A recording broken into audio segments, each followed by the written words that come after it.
কার সঙ্গে কথা বলছিস? আব্বা, আপনাকে কে জানি খুঁজে, নাম বলতেছে আনিস। ও, আমি জাফর। আপনি তো আমার কাছে এসেছেন। জি, আমি আনিস। জি আনিস, বলেন।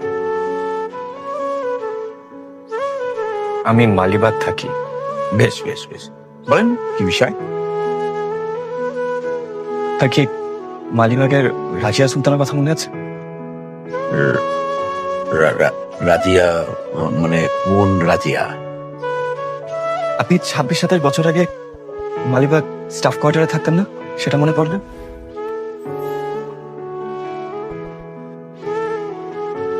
আপনি জবার কথা বলছেন?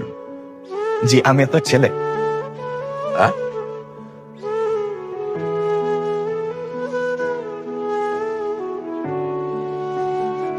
এক মিনিট।